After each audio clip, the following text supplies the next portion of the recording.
ఇంకో పక్క చూసినప్పుడు మొత్తం ఈ విషయాలన్నీ చెప్పడం కోసమే వైట్ పేపర్స్ అన్ని పబ్లిసైజ్ చేస్తున్నాం. ఇప్పటికి 4 వైట్ పేపర్స్ పెట్టాం.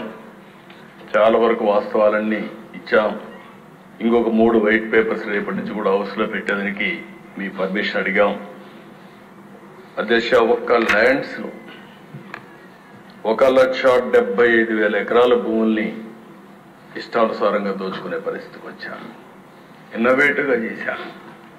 కడాన అధ్యక్ష అసైన్మెంట్ భూములు లాగేసుకున్నారు. కడాన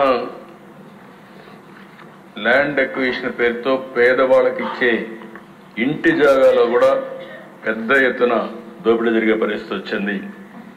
ఒక్క భూముల కుంభకోణమే 40,000 కోట్ల రూపాయలు. విశాఖపట్నం బలవంతంగా రామానాయుడు స్టూడియో భూములు కానీ దస్బల్లా కానీ మొత్తం ఇష్టానుసారంగా చేసుకుని కడాన ఎప్పుడు అడుగుతా ఉంటారు ఉండేవాళ్ళు కొంతమంది. ఏదైతే ఋషికొండ ప్యాలెస్ ఏం చేయాలని ఒక వ్యక్తికి ఉండే అహంభావం 500 కోట్ల రూపాయలు ఖర్చు పెట్టి కొండంతా కొట్టేసి, ఒకప్పుడు ఋషికొండ అంటే మనకు ఒక హిస్టారికల్ ఇంపార్టెన్స్ ఉండే ప్లేస్ని అలాంటి దాన్ని కొట్టేసి అక్కడ ప్యాలెస్ కట్టుకున్నాడు. ఆ ప్యాలెస్ కట్టుకోవడం ఇప్పుడు వాళ్ళ నాయకులు చెప్తున్నారు. ఎందుకు కట్టారంటే ప్రధానమంత్రి ప్రెసిడెంట్ ఆఫ్ ఇండియా వస్తారంట, వాళ్ళ కోసం నేను ప్యాలెస్ కట్టాడంట. అంటే ఇంకా మనం అందరం నమ్మాలి అధ్యక్ష.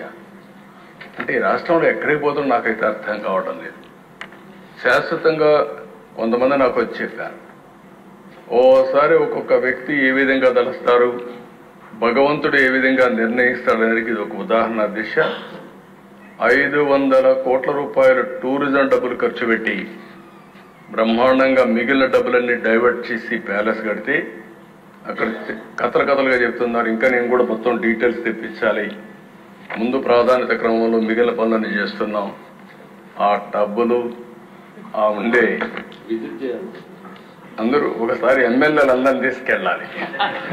ఒకసారి హౌస్ కమిటీ అంతా ఈ అసెంబ్లీ అయినాక అందరం వెళదాం. మీతో కూడా కలిసి నేను కూడా చూస్తాను ఎందుకు కట్టారు ఆ ప్యాలెస్. ఆ ప్యాలెస్ ఏం చేయాలన్నా కూడా నాకు అర్థం కావడం లేదు. ఇప్పుడు ఎవరికి ఇవ్వాలి, ఏం చేయాలి, ఎట్లా ఉపయోగించాలని కొంతమంది సజెస్ట్ చేశారు అధ్యక్ష. ఆ ప్యాలెస్ లో టూరిజానికి ఇమ్మని. టూరిజానికి ఇస్తే ఎంత డబ్బులు అవుతుందో నాకు తెలియదు. కాబట్టి దానిపైన కూడా మీరు సూచనలు ఇవ్వాలి. ఇక్కడ కూడా ప్రజా వేదిక కూల్చేశారు. ఆ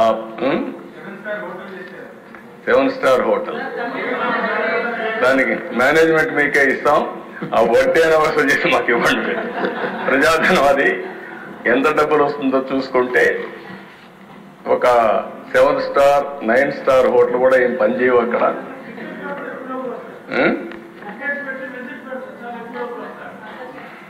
ఆ ఓనర్షిప్ మీకే ఇస్తాం, చేసి మాకు వసూలు చేసి ఇవ్వండి.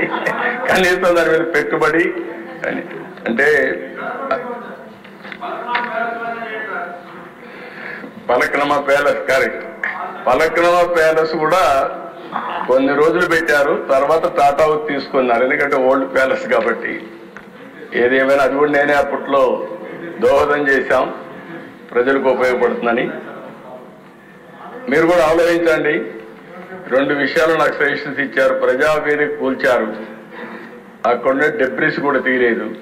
అందరూ చెప్పింది తీయద్దండి, ఇక్కడి నుంచే అమరావతి కక్షగా అభివృద్ధి చేయడానికి ముందుకు పోదాం, ఇదే ఉండాలని చెప్పారు.